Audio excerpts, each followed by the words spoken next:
Bienvenue à ce troisième rendez-vous de la 6e saison du cycle numérique. Cycle numérique organisé par un certain nombre d'associations bruxelloises, dont la concertation, Point Culture Bruxelles, Culture et Démocratie, Action Média Jeunes, la Maison du Livre, les Centres Librex, le collectif Formation Société, les CESEP et Xara. Donc, un collectif qui s'appelle Punch pour un numérique critique et humain. Et on va aborder aujourd'hui plusieurs questions qui sont ancrées justement dans la 6e saison, qui veut discuter, réfléchir, évaluer l'impact du numérique sur différentes activités quotidiennes des personnes, les travails, les différentes démarches, etc., etc. Avec moi, la voix off qu'on ne voit pas dans la caméra. Donc moi, je suis la peau de la concertation. Avec moi, il y a Guillermo Kozlowski du CFS. Et je lui demande d'introduire un peu la séance d'aujourd'hui et puis on présentera les invités et les intervenantes avec nous. Merci Lapo de la voix off. Alors, cette rencontre s'inscrit, comme tu le disais tout à l'heure, dans un cycle qui est en place depuis déjà 5 ou 6 ans et qui avait commencé avec l'idée que le numérique était un enjeu qu'il fallait prendre en compte. Alors à l'époque, quand depuis les social, les socioculturels, les militants, etc., on disait qu'il fallait s'en occuper puisque ça allait modifier notre quotidien, ça allait non pas tout changer, mais ça allait pas non plus être anodin. Bah, on nous disait souvent que bon, peut-être pas, que peut-être c'était une préoccupation des riches ou des gens qui n'avaient pas des préoccupations sérieuses. Et les types d'interventions qu'on pouvait avoir à l'époque, c'était essentiellement des intellectuels ou des chercheurs, etc., qui repéraient des changements ici ou là, dont ils expliquaient les effets qu'ils peuvent avoir, etc., mais souvent des changements très partiels, locaux, difficiles à repérer, etc. Ou alors des gens qui nous disaient bah, « oui, ça va changer des choses, ça va changer à l'avenir des choses, vous allez voir, vous allez voir ». Or, aujourd'hui, il y a une chose qu'on peut au moins affirmer, c'est qu'on voit. À partir de la crise du Covid, tout n'a pas changé, mais tout ce qui était déjà sur place s'est accéléré à une vitesse exponentielle. Alors, on voit que ce n'était pas une question des riches, que c'est une question qui touche au contraire beaucoup plus les gens qui étaient déjà exclus d'une manière ou d'une autre. Et on peut citer comme ça notamment l'intervention qu'il y a eu il y a une semaine des gens du travail social en lutte qui expliquaient que voilà, qu'une énorme partie de leur travail maintenant, c'est aider les gens à avoir des adresses mail ou à remplir des formulaires, etc. Et que ce n'est plus du tout une question de confort, mais c'est vraiment une question de vie quotidienne. C'est-à-dire, c'est inscrire les enfants à l'école, c'est avoir accès à la mutuelle, c'est avoir accès à tel ou tel service public, etc. Donc, c'est vraiment la vie quotidienne qui a été modifiée. Et modifié d'une manière bien compliquée pour beaucoup de monde. On voit aussi, et je pense que c'est intéressant à signaler, que maintenant que le numérique est tellement le quotidien, il commence à devenir pensable aussi pour toute une catégorie des gens dont on pensait que l'appétit pour le numérique allait être infini, c'est-à-dire notamment les jeunes urbaines, etc., qui commencent à nous dire, bon, bah, là quand même, il y a un peu ras-le-bol de numérique, ou en tout cas, moi, il y a des choses sur lesquelles il vaut mieux qu'il n'y ait pas de numérique, ou le numérique nous prend la tête là-dessus, etc. Donc, sans aller beaucoup plus loin dans cette introduction, je pense que ce n'est pas nécessaire, on reviendra tout à l'heure dans la discussion. Il y a le fait que désormais, oui, le numérique fait partie de notre quotidien, s'occuper de penser qu'est-ce qui se passe avec ces numériques, qu'est-ce que ça modifie dans nos vies, comment ça les modifie, qu'est-ce qu'on peut faire ou qu'est-ce qu'on ne peut pas faire. Bon, c'est une question qui est une question de vie quotidienne, ce n'est plus du tout une question de confort. Or, une des questions qui commence à nous poser de plus en plus problèmes là-dessus, c'est que d'un point de vue officiel, institutionnel, etc., la seule réponse, c'est qu'il faut aller jusqu'au bout dans la numérisation, le plus vite possible. J'entendais tout à l'heure que c'était, par exemple, l'une des conditions pour les aides qui sont accordées aux États en difficulté par rapport au Covid, c'est qu'une partie substantielle de cette aide passe dans la numérisation. Comme si la numérisation, c'était d'office nécessaire et bonne. Alors, pouvoir voir ce qui se passe là-dedans, je pense que ce serait vraiment intéressant. Et il serait intéressant de pouvoir penser le numérique de manière un peu plus complexe, un peu plus nuancée, que juste dire, bon, bah, il y a une fracture, il n'y a pas une fracture, on voit bien que la fracture est bien plus complexe que ça. Hein. Nous-mêmes, ici, avec 5 ou 6 informaticiens à disposition et énormément de gens formés à l'informatique et habitués à travailler avec, on a eu énormément de mal à émettre en direct. D'ailleurs, on a dû passer à une version enregistrée puisqu'on n'est pas arrivé. Or, je pense que mettre ça... disons, au regard avec ce que ça peut être quelqu'un qui essaye d'inscrire ses enfants à l'école pour la 15e fois et que ça ne marche pas, et que là, pour le coup, c'est vraiment de toutes autres conséquences que, bon, voilà, on n'a pas un live, bon, on le passera en différé. Ça peut être déjà une idée intéressante. Et plus près de ce qui est notre proposition d'aujourd'hui, et peut-être pour là, du coup, donner la parole à La pour qu'il présente nos invités. Je crois qu'une autre des solutions qui a été donnée massivement, c'est, bon, d'une part, dire on va financer du matériel, et d'autre part, faites des ateliers informatiques. S'il y a des problèmes, faites des ateliers informatiques, formez les gens.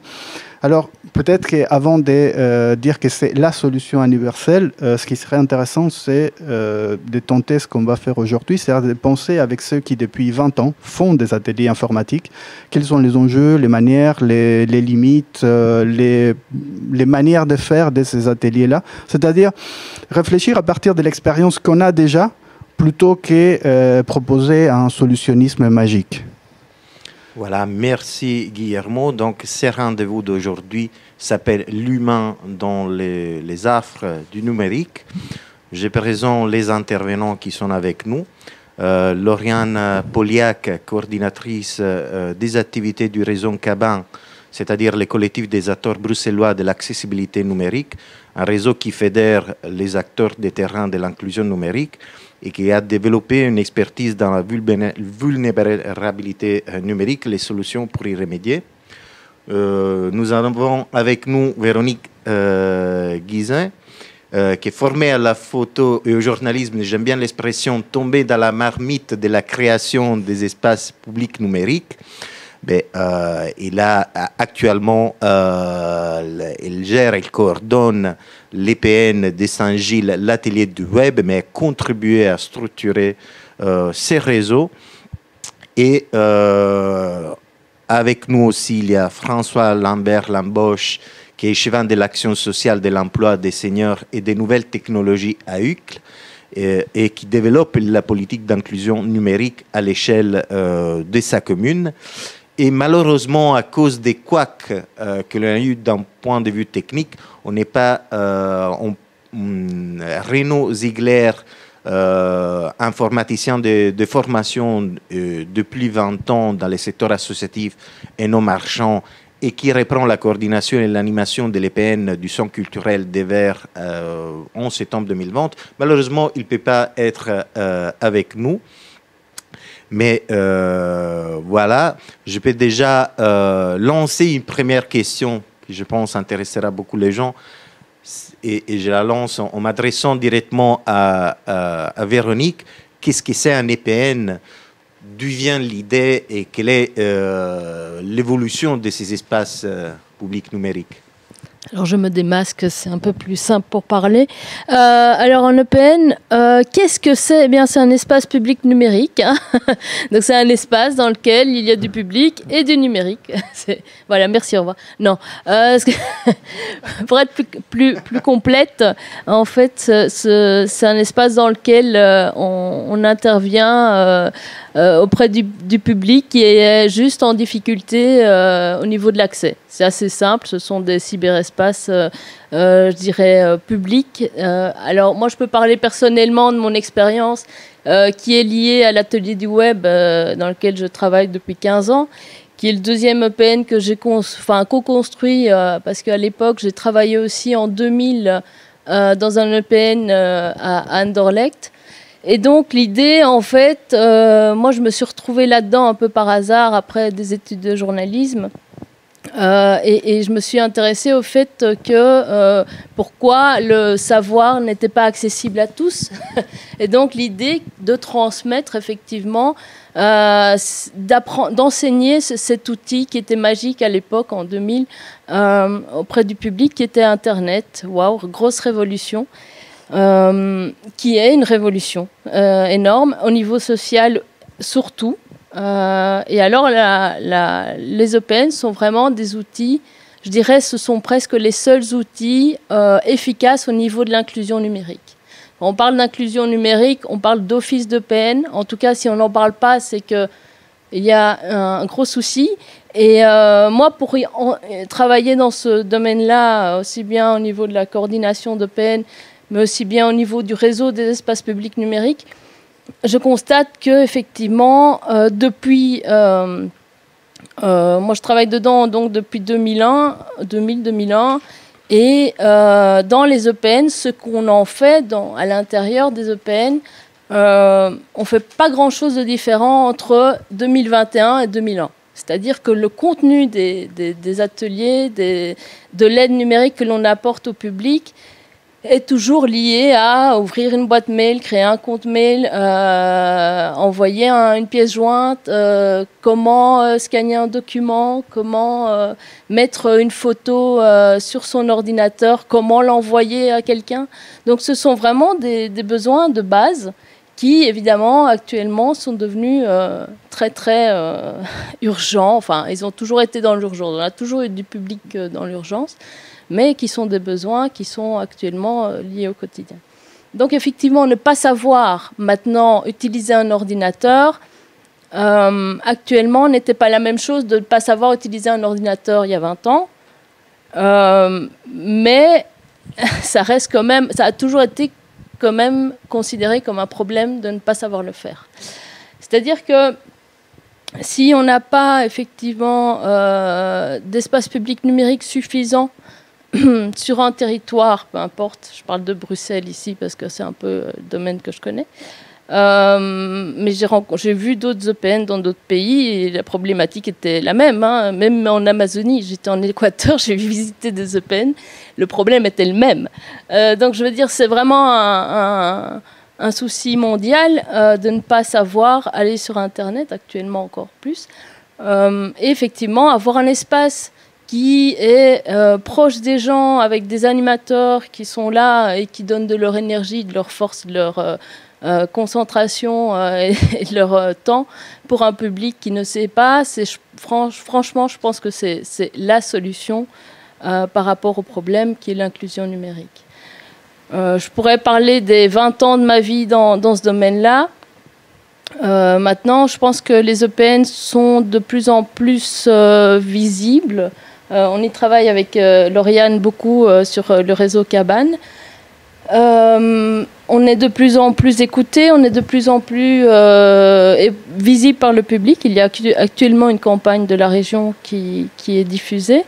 Je pense que cet outil-là, que sont les EPN, doit être aussi bien valorisé que... Alors, ce qui n'a jamais été le cas depuis 2000. Depuis le temps que je travaille dedans, c'est vrai qu'il y a un manque de visibilité des EPN. C'est un peu de notre faute aussi, mais bon, on y travaille maintenant. Je pense que c'est aussi intéressant de demander à François de parler de son expérience, de l'expérience de la commune de Uccle, et puis partir de de témoignages de Véronique et de la réalité locale de François et peut-être aller à une échelle différente, à l'échelle des réseaux avec Lorient, si vous êtes d'accord. François? Oui, merci. Première chose, cette crise, cette pandémie, en fait, c'est formidable. C'est formidable en fait parce qu'elle met en fait la fracture numérique à l'agenda. C'est une fenêtre ouverte sur cette problématique.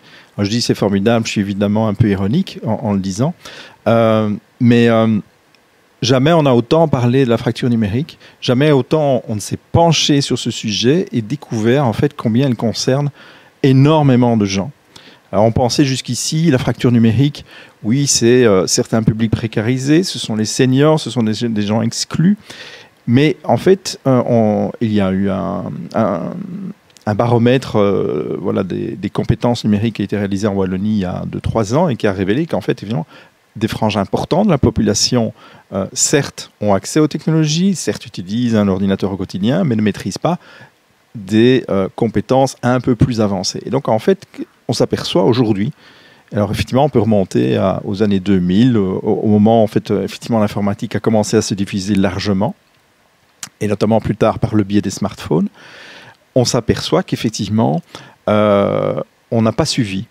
On n'a pas suivi cette évolution dans la formation des gens, tout simplement. Et pour beaucoup de gens, notamment de ma génération, je crois, sans me tromper, que je suis peut-être le plus âgé ici, on a vécu ça sur le terrain, en fait. Tout à coup, on a eu un ordinateur sur notre bureau et on a commencé à se débrouiller, et puis voilà.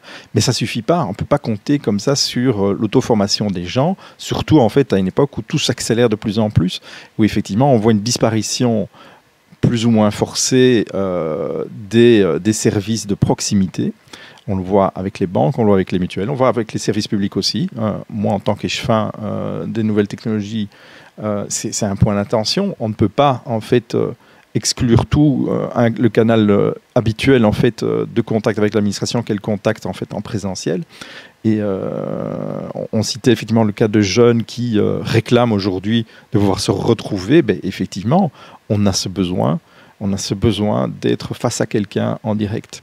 Et donc, effectivement, il y a un rôle qui n'a peut-être pas été bien assumé jusqu'à présent, mais qui va l'être, à mon avis, parce qu'il y aura un avant et après Covid à ce niveau-là. C'est de dire, effectivement, maintenant, il faut accompagner et offrir au public qui a un souci avec l'informatique, avec les usages numériques, la possibilité de monter à bord de ce train qui avance un peu de manière aveugle, en fait, sans se rendre compte qu'effectivement, et c'est un défaut des gens qui sont à la conception des applications, etc., c'est que pour eux, tout paraît naturel, et puis qu'ils ne se rendent pas compte qu'effectivement, ils excluent involontairement des publics de l'usage en fait et de ce qu'ils peuvent apporter, parce qu'en fait il ne faut pas non plus exclure le numérique. Le numérique apporte concrètement des solutions de facilité.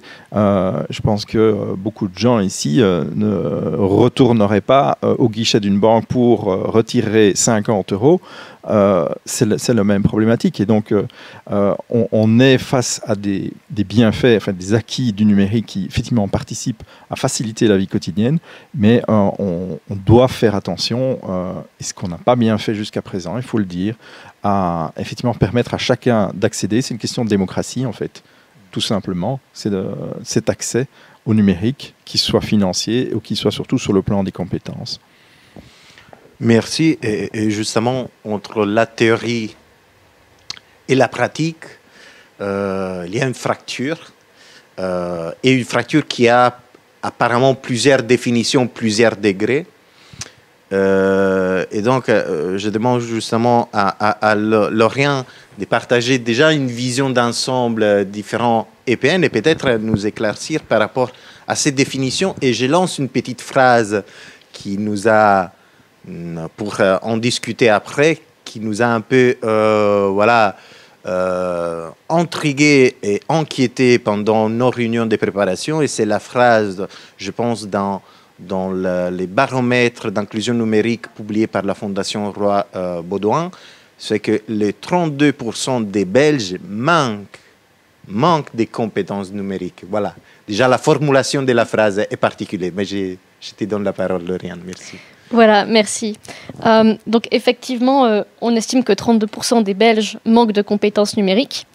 Et en fait, ça, c'est lié à ce qu'on appelle du coup la fracture numérique.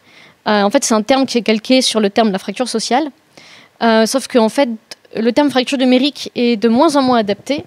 En fait, la fracture numérique, c'est un phénomène assez complexe, avec plusieurs degrés en fait, de fracture.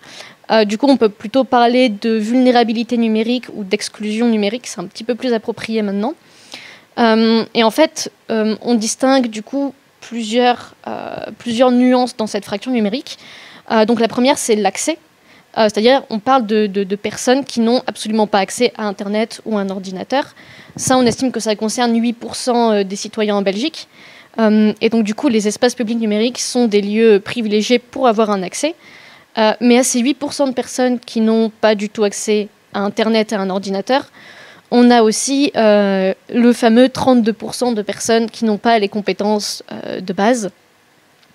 Et donc, en fait, là, on parle de personnes qui ont du coup un smartphone ou un ordinateur et une connexion Internet, mais qui ne savent pas assez bien s'en servir pour être intégrés dans la société numérique. Donc, c'est-à-dire, c'est des gens qui, par exemple, comme on voit dans les EPN, ne savent pas envoyer un email tout seul, n'ont pas de boîte mail, n'arrivent pas à se créer un compte eux-mêmes. Donc, ils ont un outil formidable, mais ils ne savent pas l'utiliser. Et en tout cas, du coup, cet outil ne leur permet pas d'accéder maintenant, par exemple, au marché de l'emploi, qui est très fortement, de plus en plus conditionné à la maîtrise des outils numériques, ne serait-ce que pour sa recherche, pouvoir créer un compte sur Actiris, pouvoir regarder des offres en ligne, pouvoir faire des candidatures en ligne. Si on ne sait pas maîtriser l'outil un minimum, c'est absolument impossible d'accéder à une grosse partie du marché de l'emploi.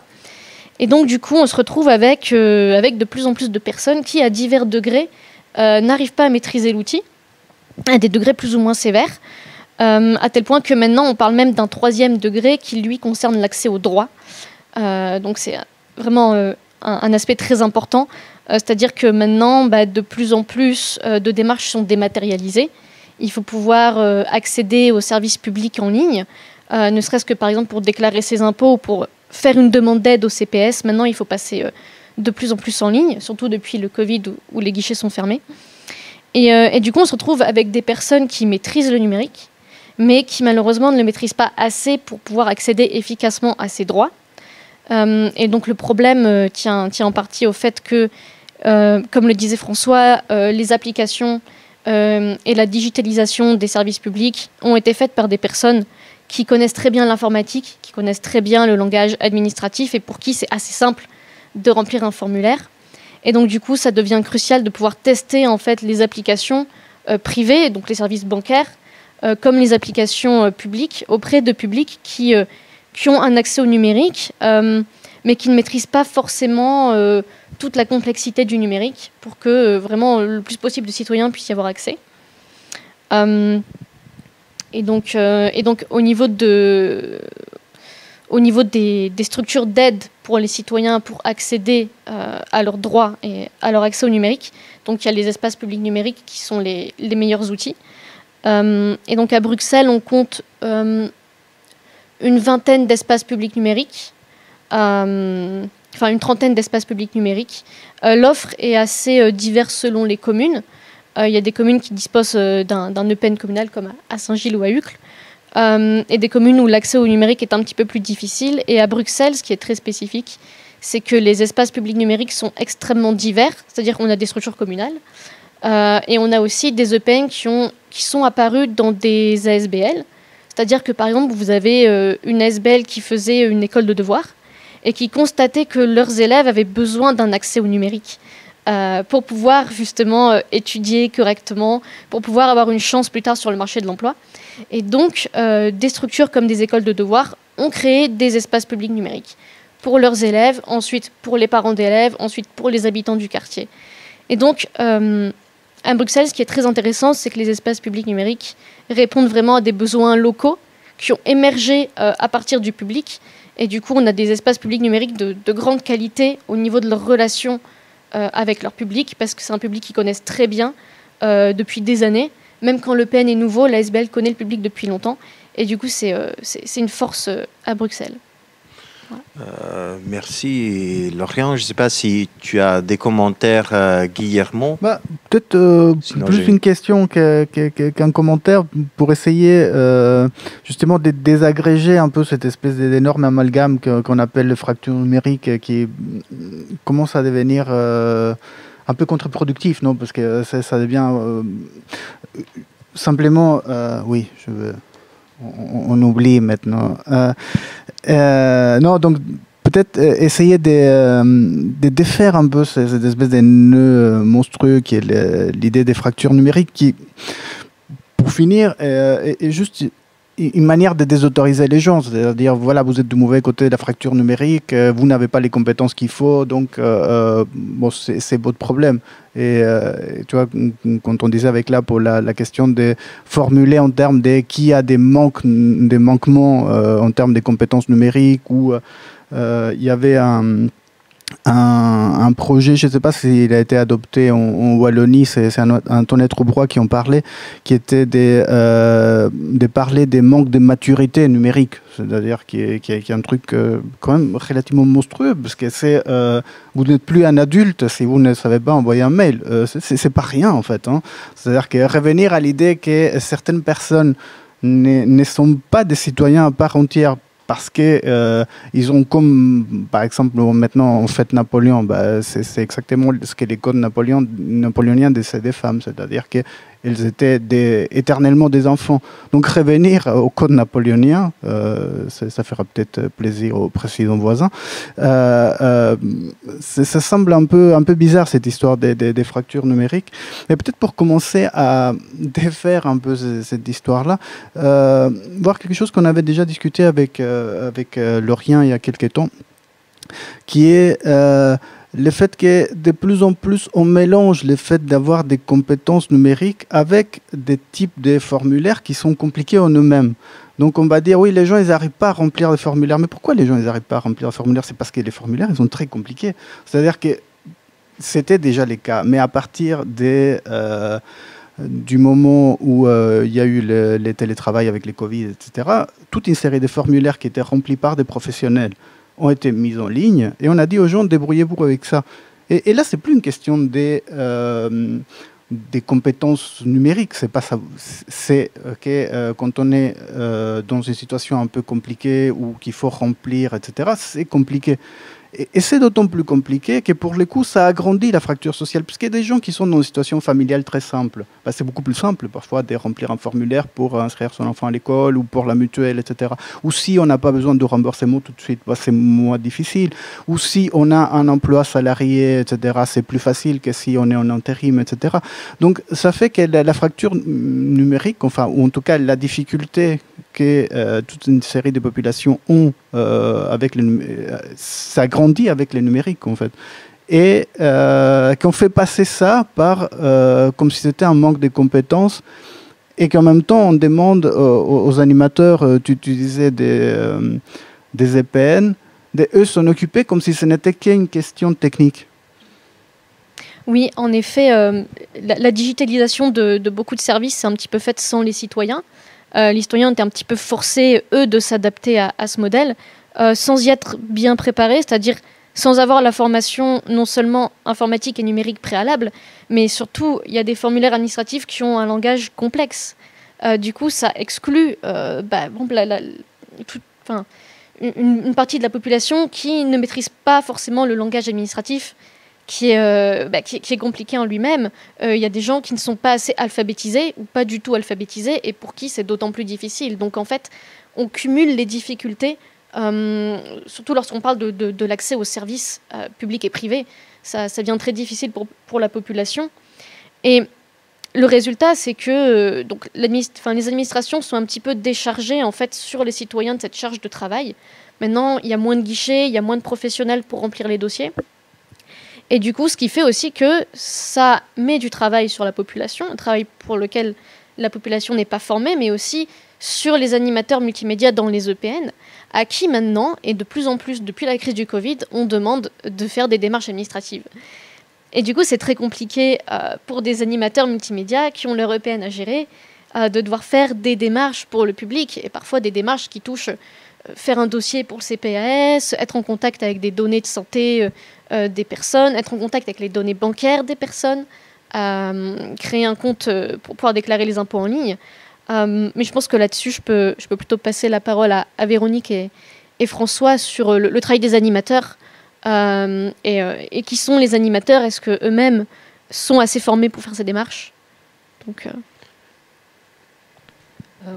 voilà, oui, Véronique, effectivement, qui sont les animateurs et animatrices multimédia, comment sont-ils ou elles formés, quel type de travail, quel type d'outils ils ont la possibilité de mettre en place. On peut faire effectivement un peu un passage entre les PN de Saint-Gilles et les PN de Uccle.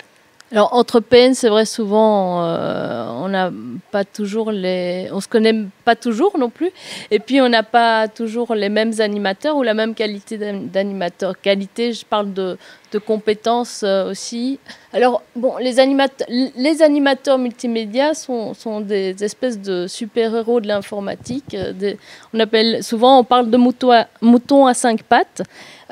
Pourquoi? Parce que ce sont des gens qui sont multitâches à 200%. Ce sont des gens qui savent aussi bien monter un réseau informatique. Enfin, moi, à l'époque, j'étais animatrice multimédia. Je sais faire des câbles RJ45, pour ceux à la main.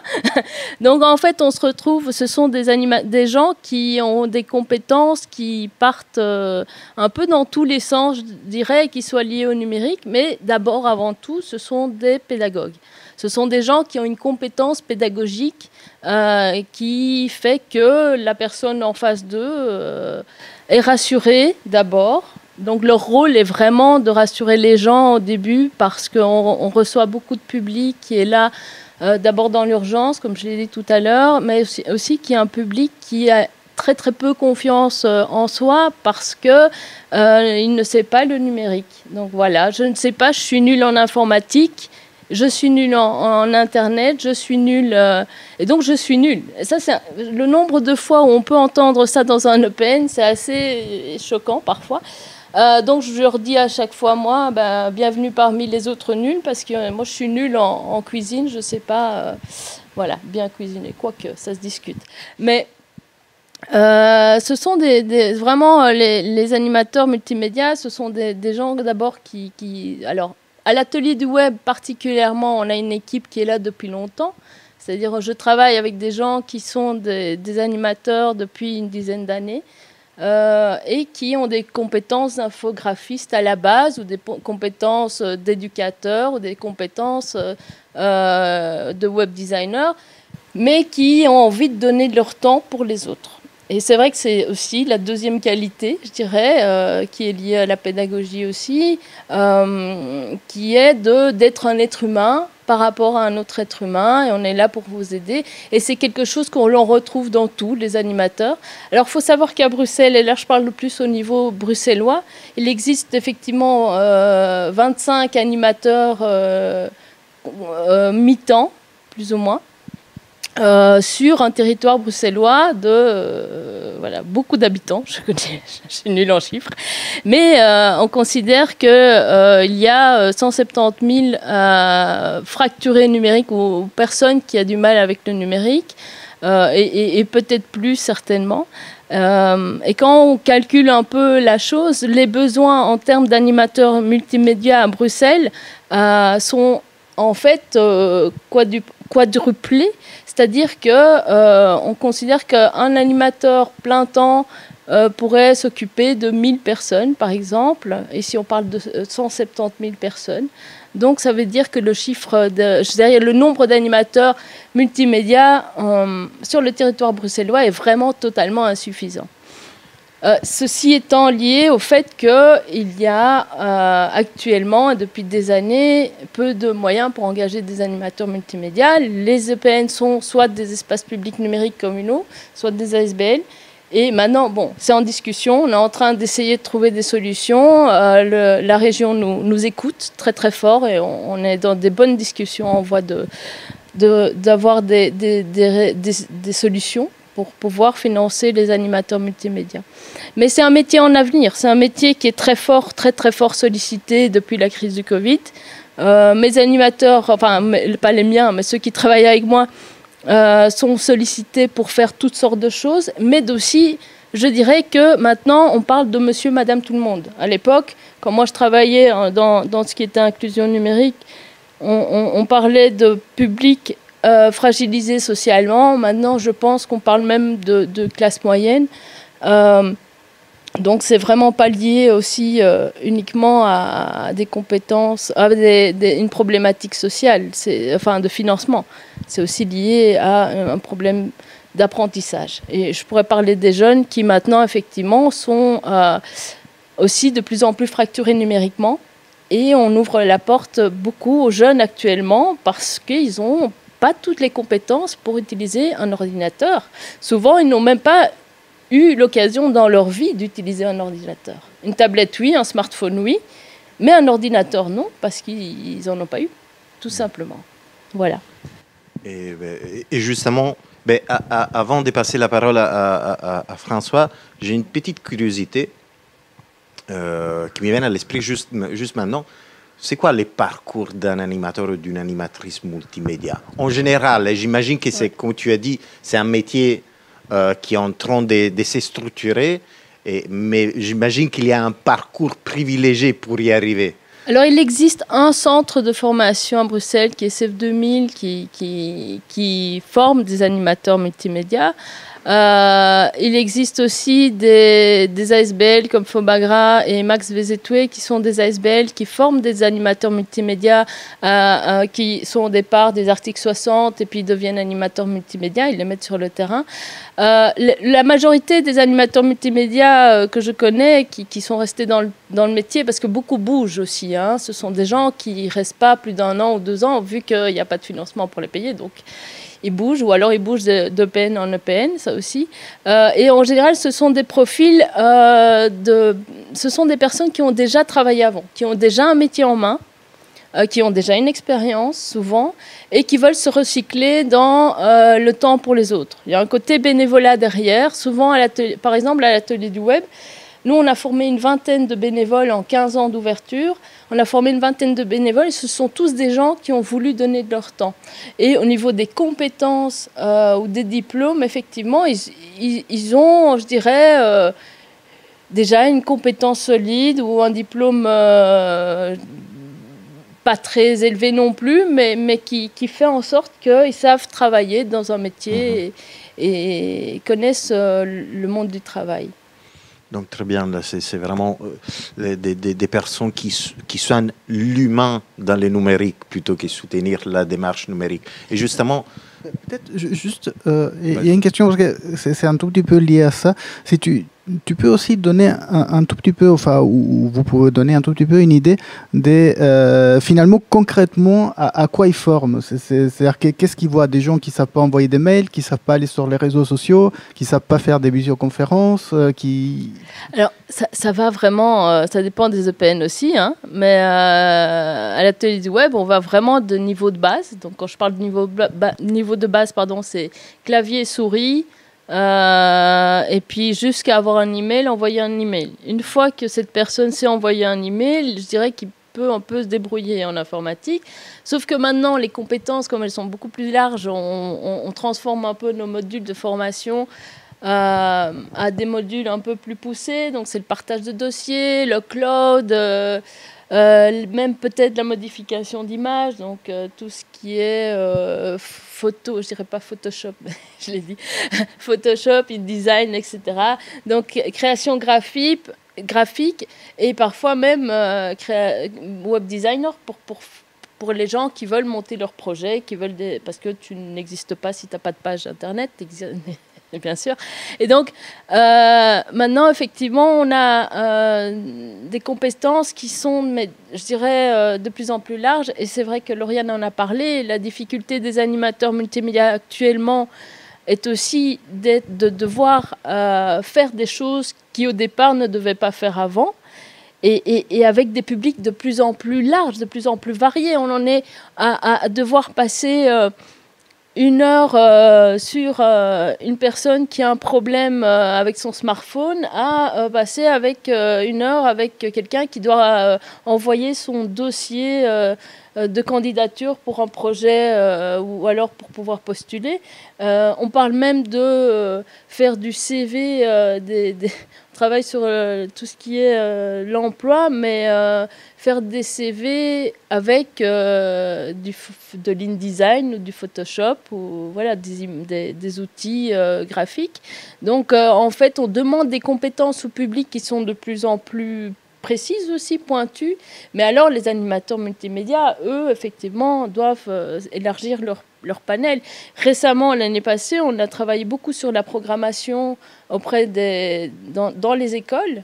Donc le code pour les enfants, c'était la grosse mode avant l'arrivée du Covid. Le Covid a interrompu ces actions-là. Pourquoi ? Parce qu'il y avait l'urgence de revenir à envoyer un mail en pièce jointe. Donc on n'est même plus dans le codage. Là, c'est fini. Là, on l'a oublié. Hein. On fait ça un peu pour faire un peu de robot. Mais on est dans les écoles. Nous, on nous demande de former les enfants, je dirais plutôt en humanité, mais former les adolescents à rédiger un Word, faire du PowerPoint et faire de l'Excel. Voilà. Et justement, à UCLE, et qui sont les personnes qui mènent les actions? Qui sont les actions qui sont menées? Comment vous abordez justement la question du numérique? Alors c'est très vaste, hein, ça, comme question. Ah oui, c'est une question. Voilà, Au conseil communal, on a imposé de n'avoir qu'une question et une sous-question. Là, tu dépasses déjà. Désolé, bon, désolé. Pas de souci. Tout d'abord, revenir sur les personnes qui jouent ce rôle d'intermédiation. À UCLE, en fait, on a eu l'opportunité d'engager quelqu'un qui était animateur de l'EPN. Pour dire d'où il vient, il était coach de tennis. Les aléas de la vie ont fait qu'il s'est retrouvé au CPS et il a pu rebondir. Il a 62 ans, hein, donc c'est aussi, voilà, c'est aussi quelque chose dans son profil qui est particulier. Donc il a pu rebondir grâce en fait, au fait que l'EPN s'est ouvert, c'était en fin 2018. Et donc il a fait son parcours là, il s'est formé notamment via Fobagra, qui est l'opérateur de notre EPN. Et aujourd'hui, en fait, il est en situation d'avoir retrouvé un emploi. Il est en fait notre monsieur EPN, je vais dire. Sa première qualité, c'est d'être à l'écoute. Et c'est sa qualité d'accueil, en fait. C'est vraiment la personne qui incarne ce lieu. Et je pense que c'est essentiel face effectivement à un public qui arrive perdu, des gens qui se considèrent comme nuls, des gens qui ont honte. Il y a une honte aussi à oser dire que je ne sais pas maîtriser, envoyer un mail, etc. Et donc la première chose à faire, c'est effectivement d'être là, simplement à l'écoute, d'avoir de l'empathie suffisante pour faire comprendre aux gens, ben oui, ça n'est pas grave, oui. C'est considéré comme grave, mais il y a des solutions et on peut vous aider. Donc ça, c'est vraiment la première chose à faire.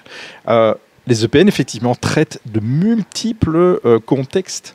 Ici à UCLE, il est né pour s'occuper essentiellement des chercheurs et chercheuses d'emploi.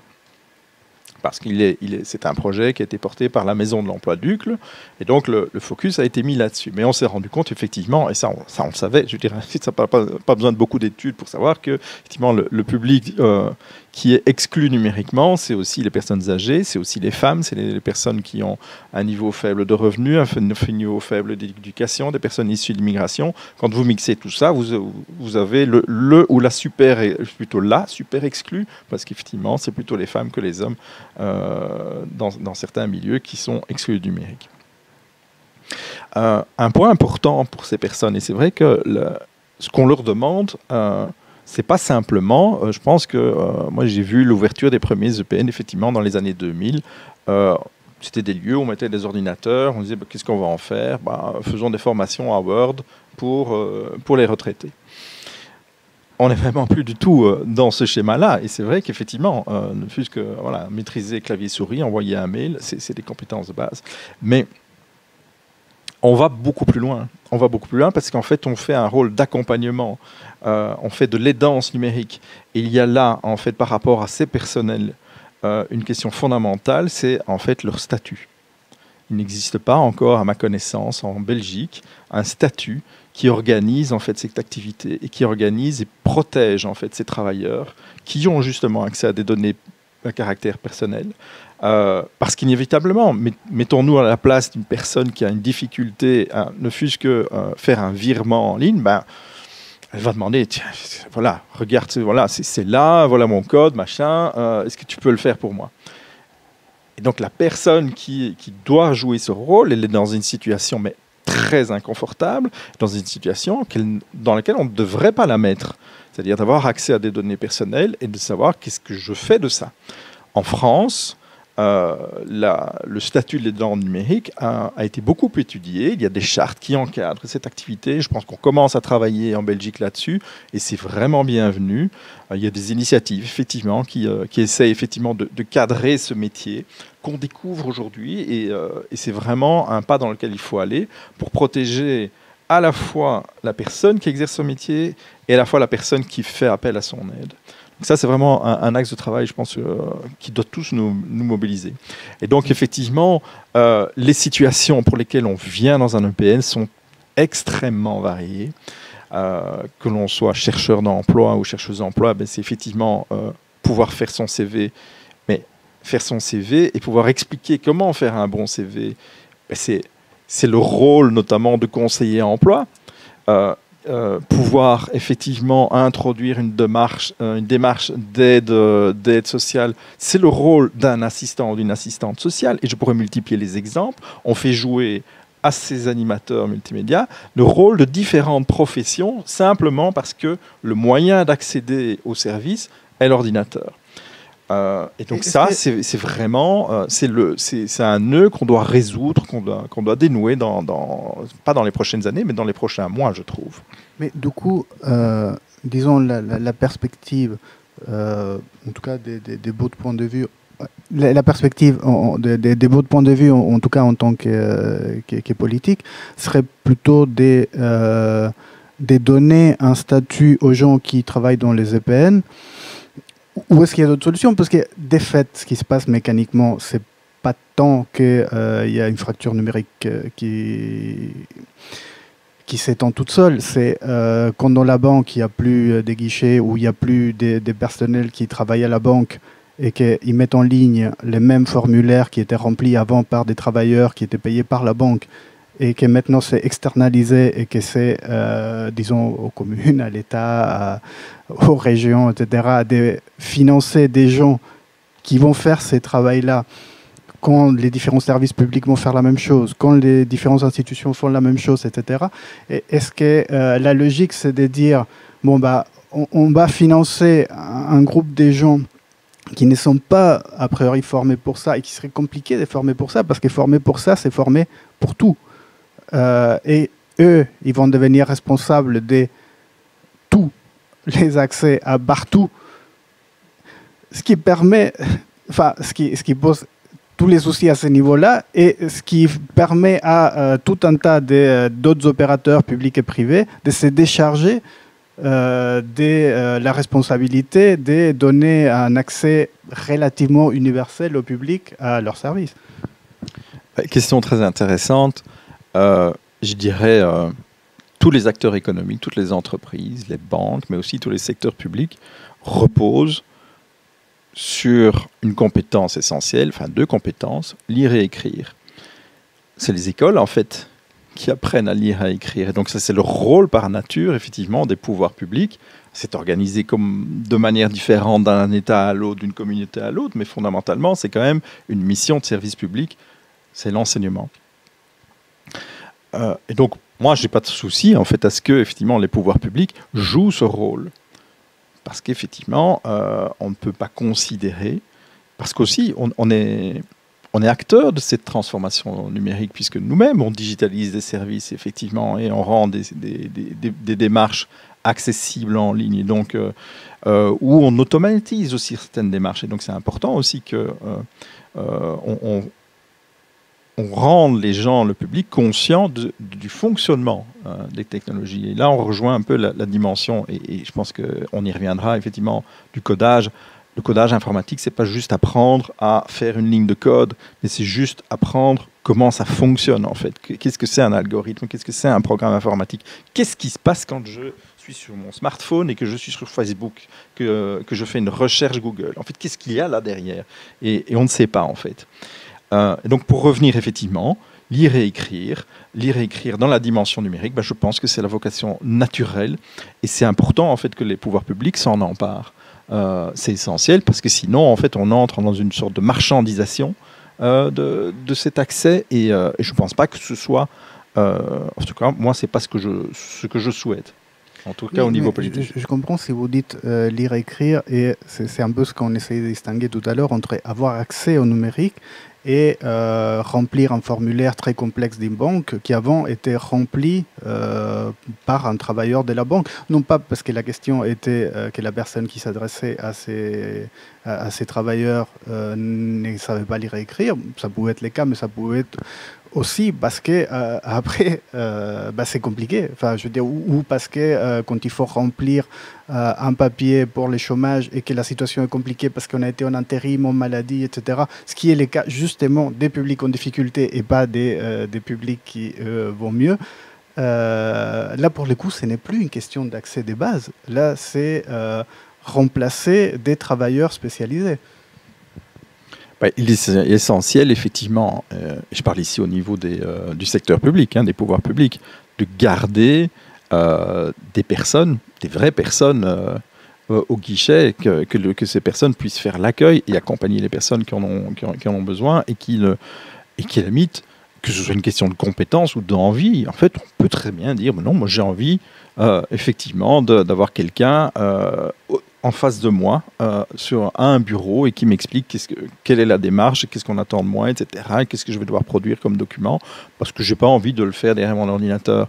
Et on tombe là, effectivement, un peu sur les limites du numérique et qui ont bien été mises en évidence par cette pandémie, c'est qu'en fait, on a besoin, et c'est parfois un peu trivial de dire que, en fait, je parle par exemple des personnes âgées, aller à la banque, aller à la poste, aller à la mutuelle, on en pense ce qu'on veut, mais pour elles, ça fait partie, en fait, du lien social.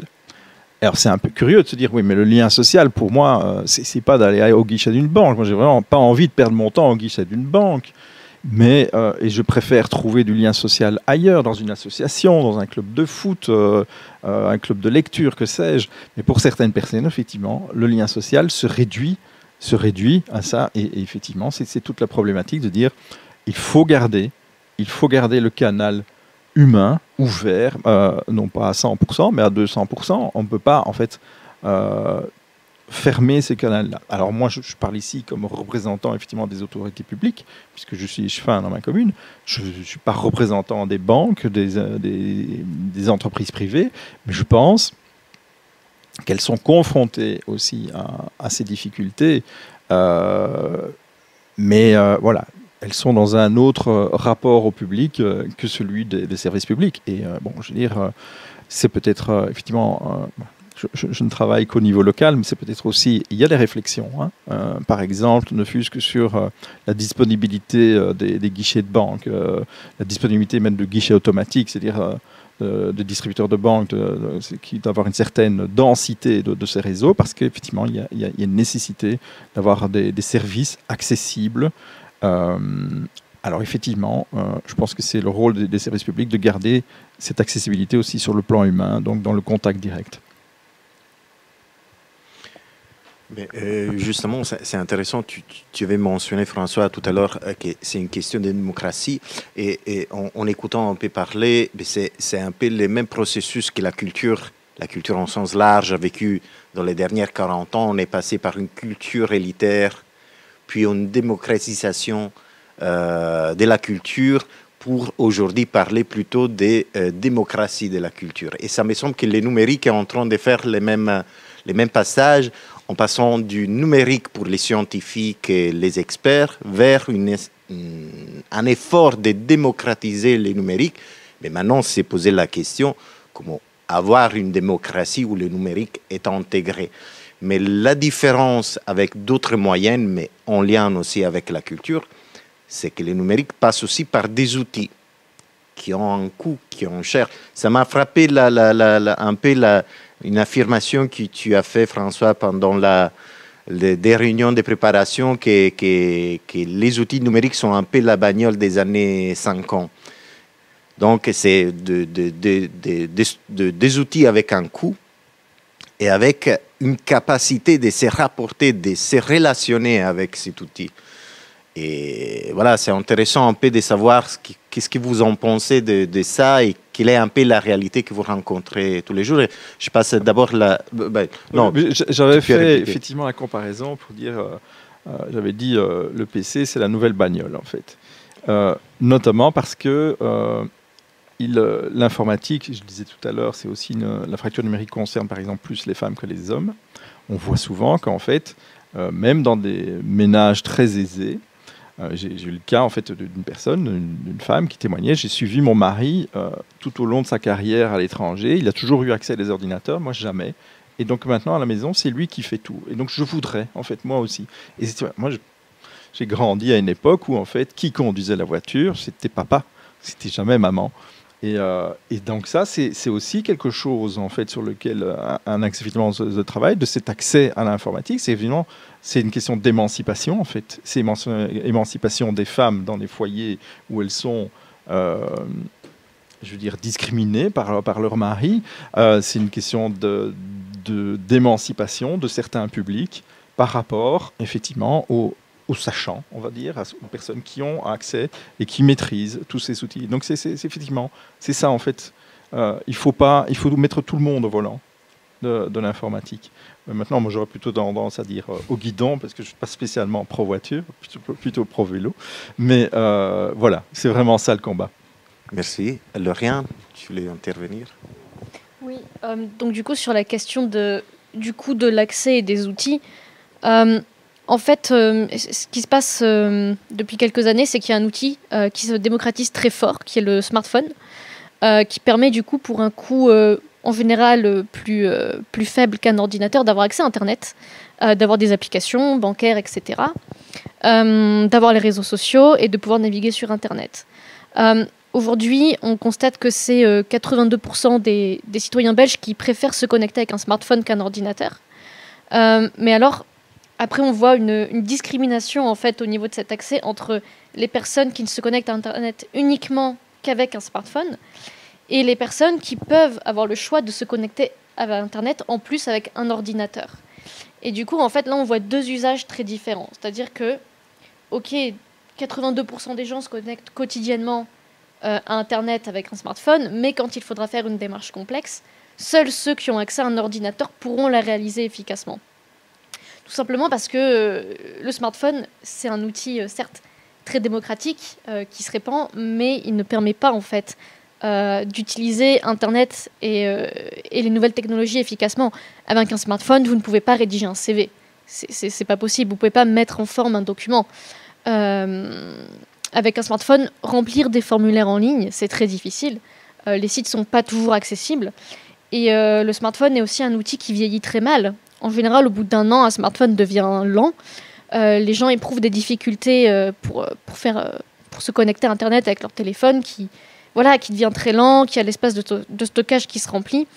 Et pour les gens, comme c'est un outil qui paraît très simple, ils ne prennent pas aussi en compte la dimension de la maintenance de leur smartphone, qui peut être complexe, en fait. Donc c'est assez paradoxal. Et donc du coup, voilà, ça devient un petit peu un marqueur social entre les gens plus aisés, économiquement et avec un niveau de diplôme plus élevé, qui en général ont le choix entre leur smartphone et leur ordinateur, et les gens qui viennent d'un milieu plus précarisé, où le seul outil de connexion c'est le smartphone, et qui eux vont éprouver beaucoup plus de difficultés. Après aussi, un smartphone c'est pas forcément un accès si avantageux économiquement, parce qu'il y a aussi le problème des forfaits mobiles. Avoir uniquement un smartphone et une connexion 4G ou 3G pour se connecter, et pour faire toutes ces démarches, et pour aussi en plus assurer pendant le Covid l'école à la maison des enfants, avoir les enfants qui vont forcément vouloir regarder des vidéos sur le smartphone.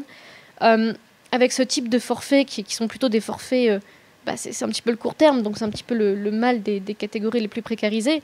On a juste un forfait 4G limité et il va être extrêmement vite utilisé par toute la famille, par tous les divers usages. Et du coup, ça va être compliqué d'avoir accès à à Internet de manière illimitée et de pouvoir faire tout ce qu'on doit faire sur Internet. Regarder un tuto pour pouvoir déclarer ses impôts, ensuite créer son compte, se connecter, ça va prendre beaucoup de connexions en fait, beaucoup du forfait mobile, et du coup les gens vont se retrouver soit à payer des frais de forfait supplémentaires, soit avoir une connexion tellement réduite qu'elle serait inutilisable. Et donc du coup en fait l'accès au numérique via le mobile est assez discriminant selon les milieux et selon les types d'usages. Donc, le smartphone je peux juste rajouter social. Ouais. Oui, je vais rajouter par rapport au smartphone. Effectivement, nous, on a lancé l'année passée, à la demande notamment des maisons de jeunes, on a lancé un système de prêt d'ordinateur portable pour les étudiants. C'est encore un de nombreux projets qu'on lance autour de l'inclusion numérique. En fait, il faut savoir qu'un EPN, dans un EPN, il y a le centre de l'inclusion numérique. On essaye de réduire enfin, de résoudre le problème. Maintenant, on développe de plus en plus de projets autour qui sont plus des projets mobiles, des déplacements d'animateurs dans des structures sociales ou des déplacements d'animateurs même auprès des personnes à mobilité réduite. Donc maintenant aussi, les animateurs, ils deviennent mobiles. Mais par rapport au smartphone et aux jeunes, on constate effectivement que, ce que je disais tout à l'heure, toute une génération de jeunes commence à être sacrifiée parce qu'ils n'ont utilisé que le smartphone et ils n'ont aucune compétence informatique. C'est-à-dire que maintenant qu'ils se sont retrouvés avec le Covid enfermés chez eux à devoir faire leurs devoirs en ligne, les profs se sont rendus compte que, ah ouais, mais non seulement il faut que nous, on soit vraiment top à ce niveau-là, mais en plus, il faut qu'on demande à nos étudiants d'être aussi compétents en informatique alors qu'ils n'ont jamais eu d'ordinateur. Il existe plein de jeunes de 13-14 ans qui n'ont jamais eu d'ordinateur chez eux. Tout simplement parce que les parents n'en ont pas eu les moyens ou parce que l'ordinateur appartient au père ou alors parce qu'effectivement, ils n'y ont pas droit, enfin, pour plein de raisons. Donc, effectivement, c'est une génération qui est vraiment en difficulté numérique et c'est tout nouveau. On croyait effectivement que ce n'était pas le cas. Nous, on découvre ça aussi. Et effectivement, la solution du smartphone est effectivement aussi très temporaire à ce niveau-là. Mais le smartphone qui est quand même de plus en plus utilisé pour toutes les activités administratives dont Guillermo parlait et qui permet maintenant de payer des comptes. Donc voilà, il y a une séparation sociale qui reflète une séparation économique et il y a différents acteurs et parties prenantes qui poussent dans une direction et dans l'autre. Et au centre, il y a les personnes qui essaient un peu de se débrouiller, de trouver un chemin et parfois de faire les chemins inverses parce que par exemple je parle d'une expérience personnelle, je ne sais pas si ça résonne chez vous. Moi j'ai plusieurs ordinateurs, travail personnel, j'ai des smartphones, j'étais un codeur pour 20 ans et maintenant j'en peux plus. Voilà, et donc c'est une invasion de mon temps. Si je peux me connecter à la banque, comme François disait, je l'ai fait. Si je peux trouver un guichet, je vais au guichet. Il y a une sorte de... Est-ce que vous, dans votre activité, vous faites face surtout à des problèmes de gens qui demandent d'utiliser, mais est-ce que dans votre pratique, vous avez aussi les sentiments, l'expérience de ce type de répulsion par rapport au numérique, par rapport aux différentes démarches, voilà. Personnes qui disent, moi je voudrais utiliser les claviers, si je peux l'éviter, dites-moi si je peux l'éviter ou pas. Je caricature, voilà. Juste par rapport au côté social et relations sociales, les EPN sont des acteurs très très puissants dans ce côté-là parce que nous on rencontre on a beaucoup d'habitués depuis 20 ans, depuis 15 ans pardon, que l'atelier du web est ouvert. On a des habitués qui viennent uniquement parce que ils ont besoin de nous voir, ils ont besoin de voir d'autres gens, c'est un lieu dans lequel le lien social est réel et présent et ils vont d'abord chez le boucher et puis ils viennent chez nous comme s'ils allaient effectivement à la piscine, à la bibliothèque, etc. Parce que ce sont des lieux ouverts, ce sont majoritairement ouverts. Bon, maintenant on est tous sur rendez-vous, donc voilà. Ça c'est inévitable. Ça c'est inévitable, mais on a hâte effectivement de retrouver des salles pleines avec plein de public. Il faut savoir à l'atelier du web que on a entre 40 et 60 personnes par jour qui viennent utiliser nos outils. On a 4000 usages par an des ordinateurs. Je parle là, à l'atelier du web, on est très, très bien équipé. Mais on a une quarantaine d'ordinateurs. Mais effectivement, bon, c'est un grand espace. Mais effectivement, le côté de j'aimerais bien résoudre ce problème avec mon ordinateur et après, comme ça, je peux aller faire mes courses tranquilles, aller dans les bois, faire autre chose. On est effectivement dans une espèce d'excès d'excès numérique et donc un ras-le-bol de la part du public et donc aussi une envie que ça soit vite résolu et que ce soit l'animateur qui résolve le problème rapidement. Donc il y a aussi une exigence qui n'existait pas avant. On était un peu plus dans oui, bon, je vais régler ce problème-là, non, pas longtemps, et c'est pas très grave, et je vous le demande pas, je vais apprendre à utiliser moi-même l'outil. Maintenant, il y a aussi une envie de se débarrasser du problème, et souvent les animateurs multimédia se retrouvent avec ce problème et à devoir le résoudre eux-mêmes, parce que c'est plus rapide. Donc, il y a énormément les rapports sont parfois aussi très stressants entre le public et les animateurs à cause de ça, espèce de truc où on est dans des cours, on n'a pas le temps, on doit faire d'autres choses et on en a surtout marre de l'écran et ras-le-bol de cet outil. Et je pense qu'effectivement, les jeunes aussi sont très demandeurs de décrocher leurs écrans et de retourner à l'école, mais bon, on y arrivera peut-être. Oui, je trouve vraiment très intéressant ce que tu racontes, Véronique, sur le fait qu'il y a aussi différentes manières de pratiquer les numériques et les pratiquer dans un endroit ouvert, en groupe, avec des gens qui justement peuvent entendre. Parce que souvent on vante le numérique avec le fait de oui, tu peux être tout seul et le faire chez toi quand tu es dans ta cuisine, mais peut-être tu n'as pas envie de passer tout ton temps tout seul dans ta cuisine. Et je crois qu'on commence à se rendre compte que c'est sympa des fois, et puis des fois c'est aussi sympa d'être ici. Donc par exemple, bon, aujourd'hui on a fait l'effort de venir tous ici, et je crois qu'on n'aurait pas la même discussion si on était chacun dans sa cuisine avec un ordinateur que ici avec avec les techniciens, nous des savoirs, etc. On ne dirait pas les mêmes choses, on ne penserait pas pareil. C'est-à-dire qu'il y a quand même quelque chose, on commence à se rendre compte vraiment on pense avec les corps, on pense aussi là où on est, et ça je crois que c'est une piste à travailler aussi. C'est-à-dire que c'est pas juste par hasard ou parce que les gens n'arrivent pas à se débrouiller chez eux, du coup ils vont dans un espace numérique, mais que ça se passe dans un espace ouvert, ça fait partie de la chose. Et il y a une deuxième question, peut-être tu dis, bon, quelque part, les gens aussi commencent les animateurs, à un moment donné, aussi commencent à en avoir ras-le-bol. Les gens en ont ras-le-bol aussi de remplir ces choses-là.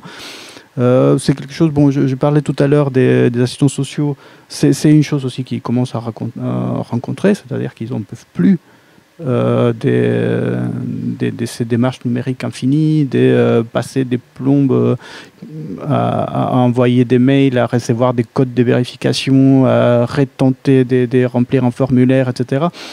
On avait discuté il y a quelques temps aussi avec des gens dans une maison de santé mentale qui nous disaient littéralement les gens ils deviennent fous parce qu'ils essayent 15 fois, etc. Et ils viennent dans des étapes pas possibles.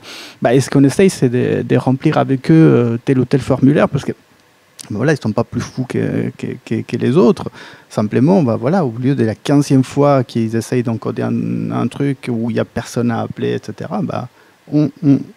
on devient dingue et on est effectivement renvoyé à soi-même, on est renvoyé à quelque chose d'extrêmement violent. Mais du coup, comment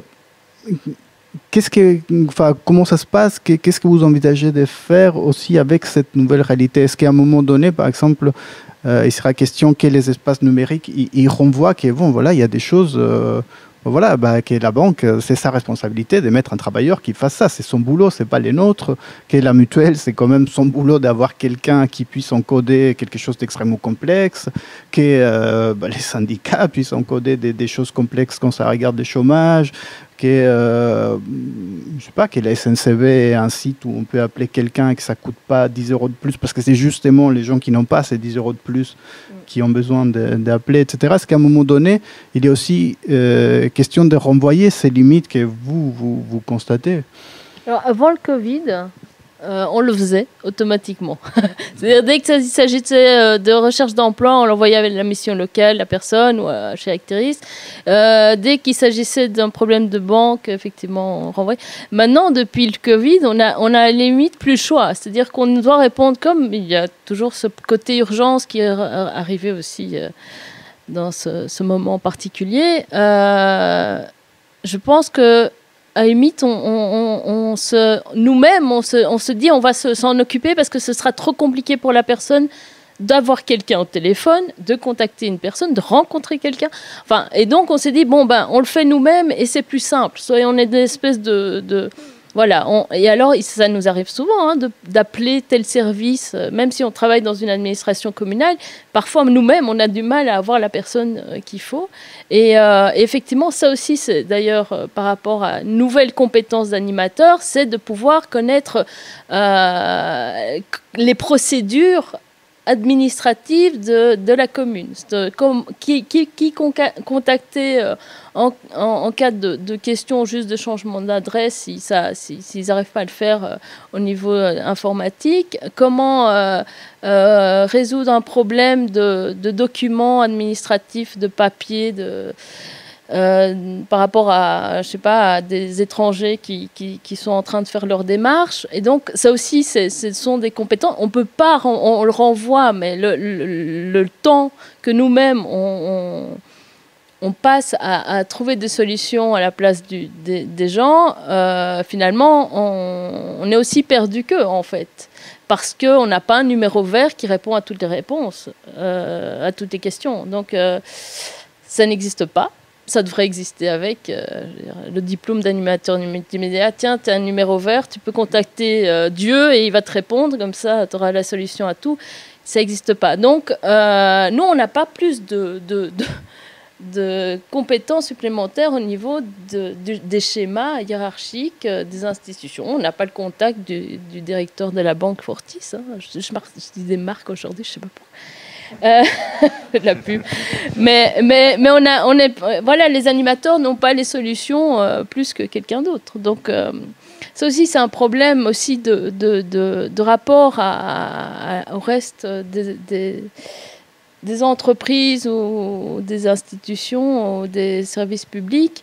C'est qu'effectivement, les animateurs multimédia ne sont pas assez connus et ne sont pas assez valorisés dans leurs compétences. Et donc, on travaille beaucoup avec Lauriane sur les compétences des animateurs multimédia. Moi, ça fait 20 ans, parce que je l'ai vécu, j'étais sur le terrain, j'ai travaillé en tant qu'animatrice multimédia pendant 5 ans. J'ai dit, bon, bah, moi, j'ai une théorie là-dessus. Je dis, après 5 ans, tu n'as plus envie d'être animateur multimédia. Pourquoi ? Parce que ça t'a bouffé toute ton énergie. C'est comme les assistants sociaux, sauf que tu n'es pas formé. Tu n'as pas de formation en tant qu'animateur multimédia, tu apprends sur le terrain. Et c'est ton expérience qui fait que tu gardes la santé, mais c'est pas un métier c'est pas un métier à long terme, je dirais. Mais, bon, on devient directeur, mais ça tient. Une solution. Mais pas la direction, n'est pas un métier à long terme. Non, c'est ça. Et justement, je voulais avoir un peu les mêmes impressions, la même réponse, la vie de François par rapport à ça, aussi par rapport à comment les publics, les utilisateurs, les usagers se relationnent aux EPN de Uccle. Voilà, dans différents contextes, il y a différents du service public, il y a les contextes de questionnement plus important, disons, au niveau plus théorique, plus des idéaux. Puis il y a aussi, j'imagine, et tu en as parlé un peu, des projets qui sont menés, projets culturels avec certains publics, voilà, à Uccle. Alors, tu avais tout à l'heure la question de savoir, est-ce qu'il y a des gens qui ne veulent pas ? Oui. Il y a des gens qui m'accostent dans la rue, ils savent que je suis les chemins des seniors et qui viennent me trouver en disant, mais moi je ne veux pas, hein. Je dis, bah oui, bah vous avez le droit. Vous avez le droit. Je n'êtes pas obligé, effectivement, de passer par le guichet en ligne. Bienvenue à la maison communale, elle est ouverte et vous pouvez toujours faire vos démarches en présentiel. C'est évidemment pas le cas partout. C'est un problème.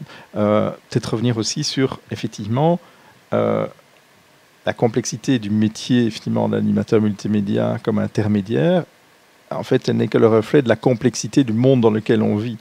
Effectivement, une démarche pour obtenir un droit, pour s'inscrire comme chercheur d'emploi, c'est atrocement compliqué. Ça m'arrive, moi. Voilà. J'ai quand même un certain âge, un certain niveau d'éducation, une carrière professionnelle derrière moi. J'ai quand même un peu d'expérience. Ça m'arrive de ne pas comprendre, effectivement, qu'est-ce qu'on veut, effectivement, dans ce formulaire. Et ça, c'est effectivement, ça n'a rien à voir avec le numérique. C'est juste le mode d'organisation de notre société qui est comme ça. C'est-à-dire qu'effectivement, on demande parfois, pour certaines démarches, tel ou tel document, et à la limite, si c'est juste un acquis. Et vous posez la question, par exemple, à quelqu'un dans une administration, mais pourquoi est-ce qu'on demande ce truc ? Je ne sais pas, on a toujours demandé ça. Voilà. Et donc, c'est vraiment une question de culture, alors du coup, des services publics, de se dire, est-ce qu'on est accessible dans ce qu'on propose comme démarche, en fait, et est-ce qu'effectivement, alors, proposer à quelqu'un dans une administration de produire une page web pour présenter, je sais pas, un nouveau service, quelque chose. Je pense qu'encore maintenant, c'était encore plus le cas pour le passé, mais ça évolue, on commence par 10 lignes qui font l'historique de toute la réglementation, et on finit au bas de la page par « voici comment faire ». Le public, il s'en fout de la réglementation. En fait, il s'en fout de l'historique. Lui, ce qu'il veut savoir, c'est comment faire, en fait. Et donc, en fait, c'est cette culture, c'est passé effectivement de cette culture administrative à une culture...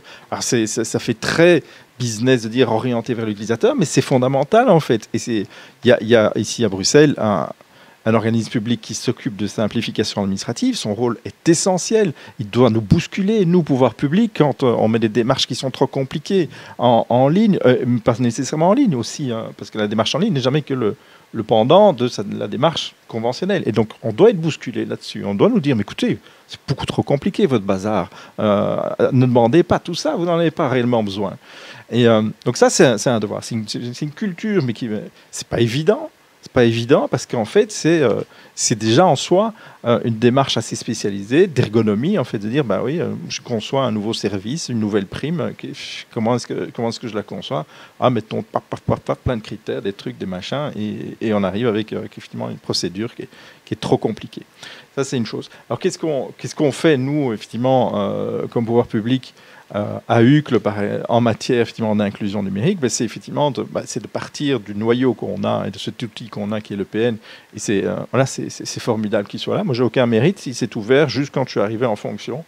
Et donc, c'est le travail de l'Eschfin qui était en place avant moi. Et donc, j'ai cette chance. On m'a dit, monsieur l'Eschfin, on inaugure l'EPN demain. J'étais là depuis 2 jours. Donc, c'est assez confortable. Mais bon, à partir de là, qu'est-ce qu'on fait effectivement ? C'est qu'effectivement, c'est s'adresser à tous les publics qui sont en demande en fait. Et donc, c'est notamment effectivement s'occuper des seniors, c'est s'occuper d'autres publics qui sont là avec une envie. On parlait de ceux qui n'ont pas envie, mais puis il y en a qui en ont envie. Et il faut pouvoir répondre à ces publics-là. C'est pouvoir leur permettre effectivement de dépasser leur frustration, dépasser leur honte. Il y a vraiment quelque chose qui m'a frappé un jour, c'est que on parlait des jeunes, mais effectivement les jeunes, on dit les jeunes maîtrisent, mais non, c'est pas du tout le cas. Les jeunes, ils savent pas utiliser un traitement de texte. Les jeunes, quand ils sont face à un problème avec un ordinateur, ils essayent par tous les moyens, ils retombent sur leurs pattes. Une personne âgée, elle a peur. En fait, elle a peur de mal faire, elle a peur de casser le système, casser l'ordinateur, que tout ça se plante et qu'elle ne s'en sorte pas et qu'elle ne sache plus jamais utiliser. On parlait de budget, de niveau de vie. Un retraité, ça ne gagne pas bien sa vie. Enfin, ça n'a pas un bon niveau de revenu, même à UCLE, en fait. Et donc, devoir remplacer un ordinateur ou faire appel à un technicien pour faire une réparation, c'est un trou dans le budget. Et donc ça, effectivement, c'est la réalité dont on doit tenir compte. Et donc, effectivement, il faut accompagner les gens, les rassurer sur leurs usages, pouvoir leur permettre évidemment de dire ah oui, c'est ça en fait que j'ai pas bien fait. Ah mais ok, ça va, je vais encore essayer. La prochaine fois, ça ira mieux. Ou bien je rappellerai, ou bien je repasserai parce qu'effectivement, j'ai encore besoin. Et donc c'est dans cet accompagnement du quotidien qui doit permettre aussi aux gens de s'en sortir par eux-mêmes et de plus devoir peut-être un jour repasser par l'EPN, sauf parce que l'EPN est un chouette endroit. On peut boire une tasse de café tout en lisant un journal en ligne. Et ça, c'est effectivement un rôle essentiel aussi. C'est celui aussi qu'on retrouve dans des bibliothèques. Les bibliothèques, c'est pas juste un endroit où je viens chercher un livre, bonjour, au revoir. C'est aussi un lieu, effectivement, de socialisation, c'est un lieu de culture. Le PN, c'est un peu ça aussi, avec juste l'interface du numérique. Et donc, on doit effectivement aller vers les publics qui sont en demande par rapport à ça, qui sont en demande de pouvoir participer à ça et de leur permettre d'acquérir cette autonomie indispensable, parce qu'effectivement, l'idéal, c'est que pour toutes ces démarches, en fait, qui ne sont vraiment pas l'essentiel de ce que aussi le net peut offrir. Faire un virement en ligne, franchement, c'est formidable. Et le net, je pense, et le numérique a tellement plus de choses à offrir que simplement ça. Et donc, c'est permettre effectivement de s'approprier tous ces autres usages, d'être plus à l'aise et d'acquérir en autonomie tout en comprenant ce qu'on fait. Et donc, il y a cette dimension d'éducation numérique, de réflexion critique sur le numérique que chacun doit avoir aussi et qui conduit peut-être effectivement certains publics à dire et on verra un peu comment on se sortira de cette crise, mais un jour, effectivement, on se dira fourte avec toutes ces visioconférences. On se voit et on est tous là. Moi, normalement, je n'aurais pas dû être là. Effectivement, j'avais dit je ferai la réunion, je ferai le forum en ligne. Puis je me suis dit non, François, termine vite cette réunion et vas-y vite parce que en fait, toi aussi, tu en as besoin. Tu as aussi besoin d'être avec les gens et de pouvoir discuter comme ça. Et heureusement, je pense qu'on va revenir à ça. Et on vivra avec des virus, on vivra sans doute avec d'autres pandémies. On sera peut-être un peu mieux préparé aussi. Mais voilà. Moi, je veux dire, effectivement, il faut et je pense que l'humain, en fait, le réclame. Alors ça, parfois, il le réclame violemment. On le voit au bois de la Cambre. Mais parfois, il le réclame aussi plus positivement. Et c'est toute la démarche, effectivement. Et c'est l'intérêt aussi de cette crise, c'est qu'en fait, elle permet aujourd'hui de se rendre compte combien la culture, le social, tout ce qui crée le lien entre les gens et qui fait que les gens effectivement ne sont pas juste dans leur cuisine avec un ordinateur à cuisiner et à faire leur virement, c'est que c'est fondamental dans nos vies. Mais, merci. Et justement, si je peux me permettre, je voulais adresser une question à tout le monde, mais je pars par Lorient qui a envie de répondre. Justement, tu parles, François, d'une éducation aux outils numériques, une éducation en esprit critique à développer. On en a parlé aussi avec Véronique pendant des réunions. En fait, de plus en plus, et surtout avec les confinements, il y a une question de l'émergence de nouvelles fragilités. C'est la question de l'identité. La phrase typique, si c'est gratis, ça veut dire que le produit, c'est vous. Et donc, il y a toute une situation. Est-ce que ce type de connaissances, de questionnements arrivent aux EPN, sont débattus, sont discutés, sont présentés? Voilà, c'est un peu ça qui m'intéressait. Oui, effectivement, c'est vrai qu'on peut constater un manque en fait de culture générale autour de ce que c'est le numérique et comment ça fonctionne parmi la population. C'est pas de la faute des gens, c'est tout simplement que c'est pas enseigné et qu'on peut pas apprendre ça tout seul.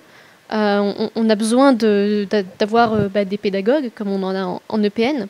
Et c'est vrai que tout l'aspect de la culture générale sur le numérique, dans quel contexte ça a émergé, comme on disait tout à l'heure, qu'est-ce que c'est un algorithme, qu'est-ce qui se passe quand je suis sur Facebook, qu'est-ce qui se passe quand je suis enfermée dans une bulle d'algorithmes sur YouTube et Facebook qui me proposent toujours les mêmes contenus, et pourquoi, et comment en sortir. Mais aussi, en fait, le numérique, ça apporte aussi beaucoup de choses d'un point de vue humain, d'un point de vue social, ça permet de se connecter les uns aux autres. Et en fait, dans les EPN, c'est un petit peu la grande force des EPN, c'est le fait qu'il y ait des animateurs multimédia qui sont humains et qui sont là pour aider les gens. Et effectivement, les animateurs multimédia ont aussi une mission un petit peu d'éducation numérique au sens large, un petit peu une mission éthique en fait, qui est d'expliquer aux gens comment fonctionne en fait, les logiciels propriétaires, par exemple le logiciel des GAFAM, le cloud c'est très bien, mais du coup, qu'est-ce que ça implique? Il y a vos données, elles sont monétisées d'une certaine manière. Et ça, c'est vrai que les EPN ont aussi ce rôle-là, qui est très important pour que les citoyens soient beaucoup moins vulnérables face aux logiques marchandes. En fait, ce qu'on oublie souvent quand on a un utilisateur, par exemple, de smartphone, du numérique à un niveau relativement basique, ce qu'on oublie, c'est que derrière chaque application qui est installée sur notre téléphone, il y a une entreprise privée qui fait du profit. Et certes, c'est gratuit pour l'utilisateur, mais c'est pas si gratuit que ça, parce que quelque part, ces données sont utilisées, elles sont monnayées. Et une des missions des EPN aussi, c'est de pouvoir présenter aux usagers des alternatives à tous ces logiciels propriétaires, à cette logique marchande. Donc les EPN ont aussi pour vocation de promouvoir le logiciel libre, par exemple, et des solutions plus éthiques pour les utilisateurs. Voilà, donc il y a aussi cette mission d'éducation générale que les EPN font, et qu'ils feraient beaucoup mieux et plus efficacement s'il y avait plus de personnel pour tout ça. On dirait qu'elle a donné cours chez nous. Non, mais c'est vraiment ça. Nous, on commence nos modules d'initiation à l'informatique par ça, par l'idée, voilà, qu'est-ce que c'est Internet, qu'est-ce qu'il y a derrière, qu'est-ce que c'est un ordinateur, qu'est-ce qu'il y a derrière, qui y a derrière. On parle évidemment de l'aspect marchand. On prévient les gens qu'ils ont un outil qui peut leur coûter de l'argent s'ils jouent en ligne et s'ils rencontrent les mauvaises personnes, mais aussi qui effectivement est un outil qui a des centaines de choix de logiciels pour faire, une dizaine pour faire du traitement de texte, une dizaine pour surfer sur Internet. Et donc, il n'y a pas que, effectivement, les GAFAM, qu'il y a des solutions pour beaucoup de choses. Et c'est notre plaisir à nous, puisque c'est un jouet pour les animateurs aussi d'utiliser plusieurs outils, de tester plusieurs outils. Ce sont aussi des gens qui sont en veille numérique permanente et qui apprennent sur le terrain, donc comprennent les outils, ont appris à faire du code en ligne tout seul. Et donc, ce sont effectivement, cette transmission est importante de qu'est-ce que vous avez entre les mains. Attention, ceci est un outil qui peut ne pas vous aider. On fait du on travaille sur la cybersécurité, on travaille sur les cyberattaques, sur la protection de la vie privée, directement, nous, tous nos navigateurs sont libres. Tous les outils qui sont sur nos ordis sont des outils libres et on pousse aussi à utiliser des outils gratuits. Ne payez pas ce que vous ne devez pas payer sur Internet. Ça, c'est le plus important, je pense aussi. C'est vraiment la base des modules de base en informatique qui apparaît.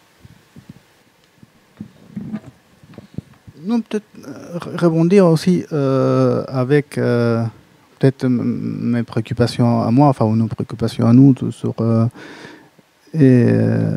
autour de la question de l'éducation populaire et qui me semble qu'ici il y a un écho particulier, non, dans le sens je crois que la démarche d'éducation populaire, c'est ne jamais partir du fait que les gens ne savent pas et que nous on sait. Quand on est dans la démarche toi tu crois, moi je sais, c'est fini. Là, il n'y a rien en tout cas, il n'y a plus d'éducation populaire, il y a juste de la domination.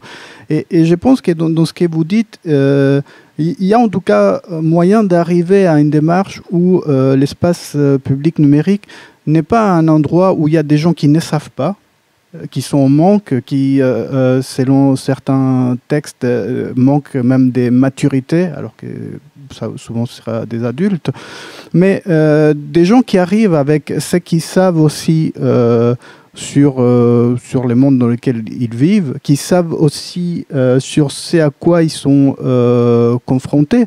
C'est-à-dire qu'ils savent, par exemple, peut-être beaucoup mieux que tout un tas de gens qui passent leur vie à numériser le monde, quelles sont les limites de ça et qu'est-ce que ça empêche.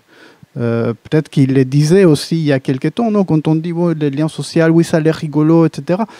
c'est peut-être plus que juste rigolo que d'avoir à se confronter à la file, à la banque ou des trucs comme ça.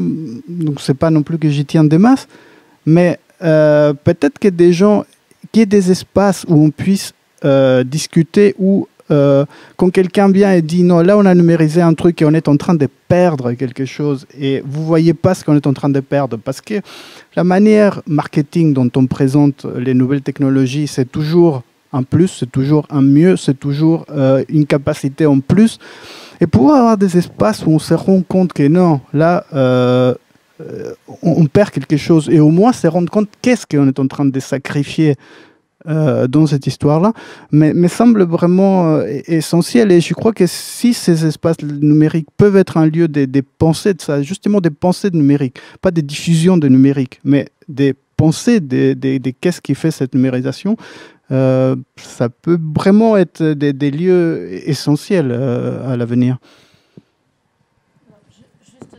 Le rôle des espaces publics numériques est lié à l'inclusion numérique. Donc effectivement, c'est un peu la mission de base.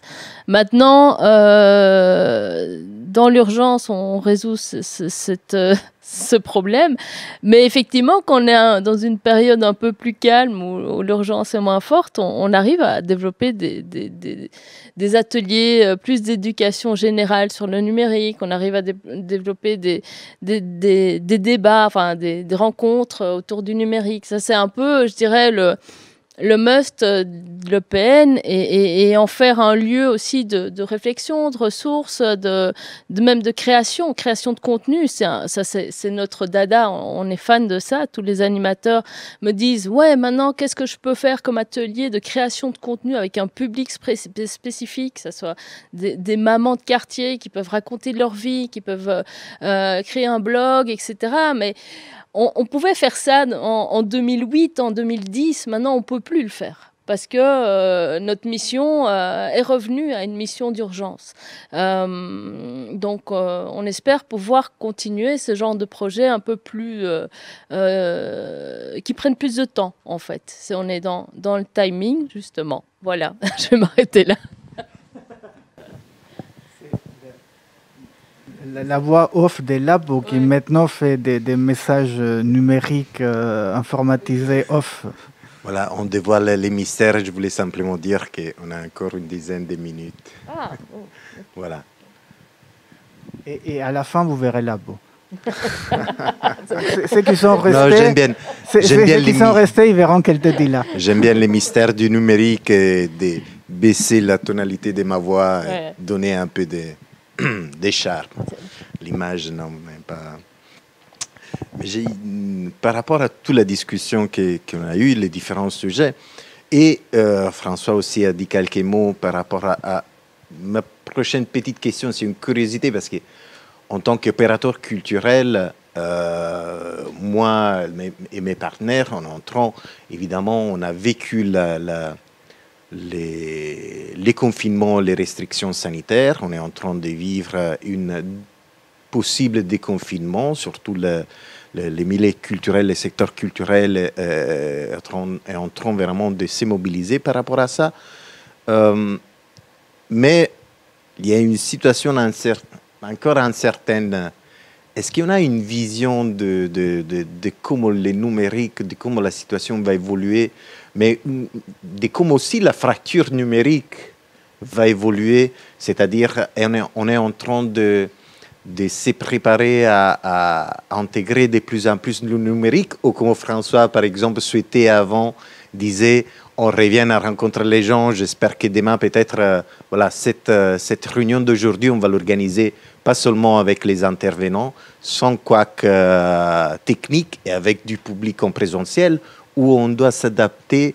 Et cela implique aussi qu'il y aura une évolution de la fracture numérique, de nouveaux défis à considérer. Ça, c'est de la question. Oui, boule de cristal. Je ne l'ai pas apporté.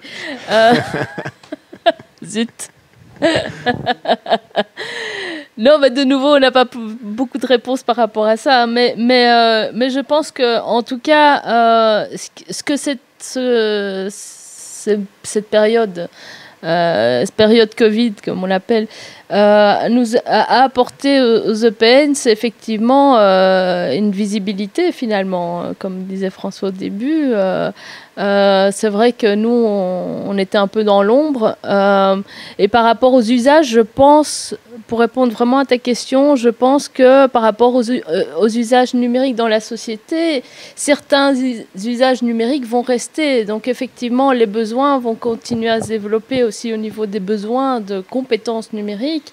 Et que les EPN vont aussi devoir s'adapter à l'après.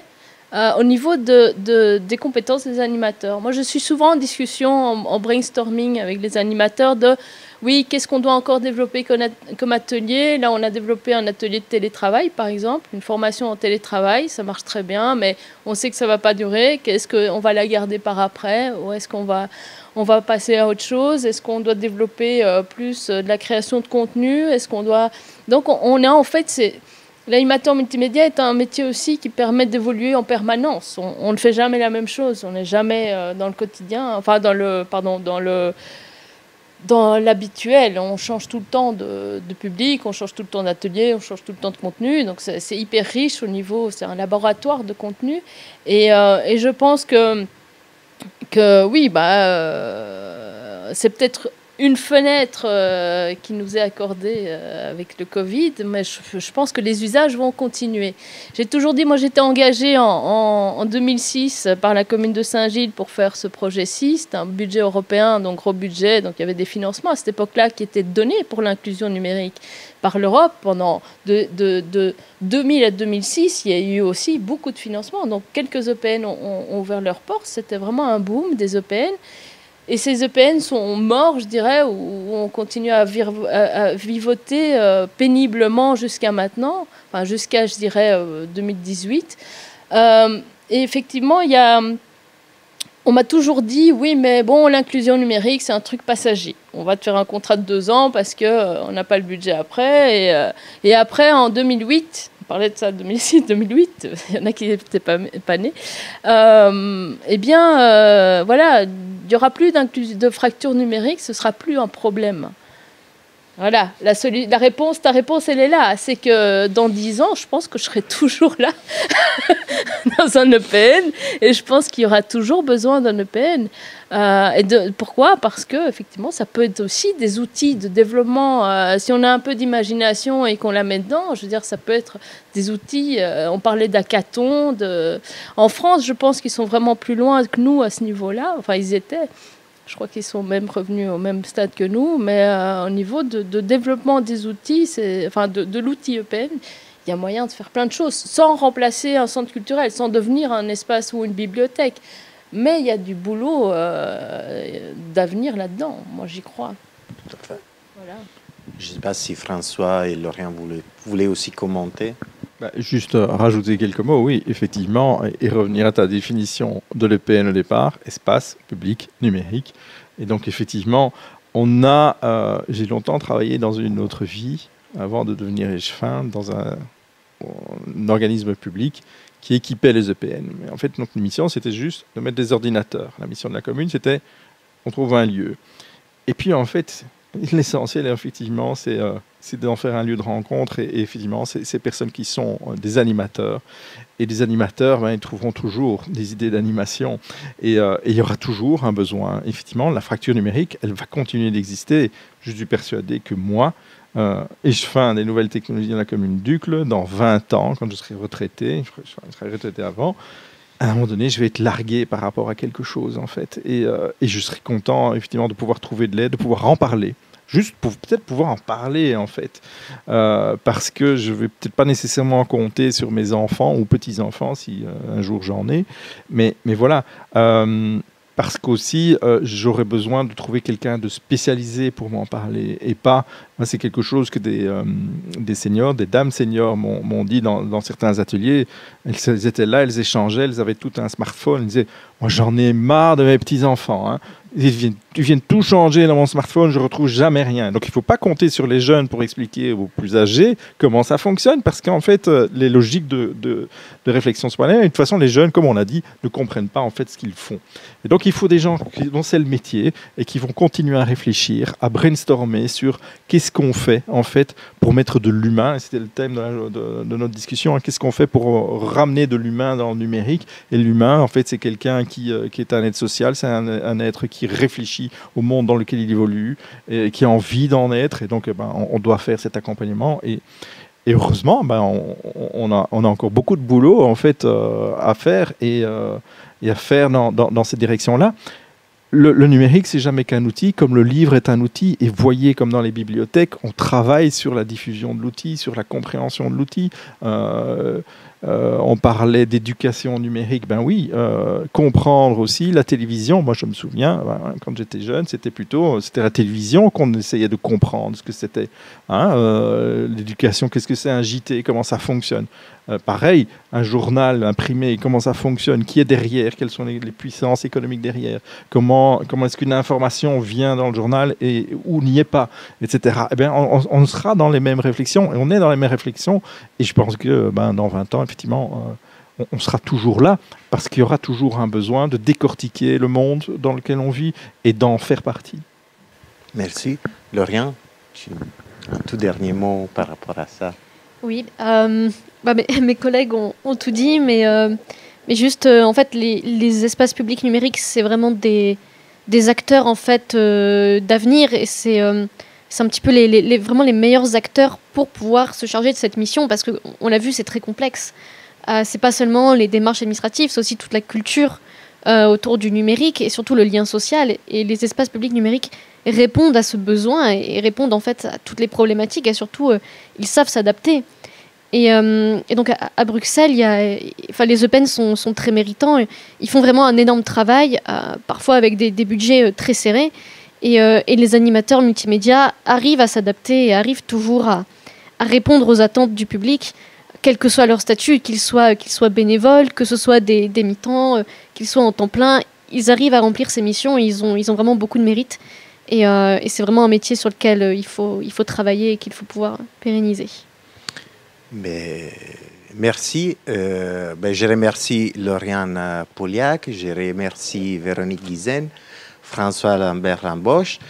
Je remercie, même s'il n'a pas pu intervenir à distance, Renaud Ziegler de l'EPN des Verts, du Centre culturel des Verts, et la voix off, la peau, qui n'apparaîtrait pas. Et je laisse les derniers mots à Guillermo pour clôturer l'événement. Je ne vais pas faire des derniers mots, enfin simplement revenir un peu à ce qu'on avait dit au départ. On voit bien que les espaces publics numériques, les ateliers numériques, etc., sont des lieux extrêmement intéressants, mais on voit aussi très bien que c'est extrêmement complexe et que l'idée, il y a la solution, c'est tout numériser, et si ça ne marche pas, on met un peu d'atelier et on saupoudre un peu d'ordinateur. C'est simplement une manière de faire exploser toutes sortes d'inégalités.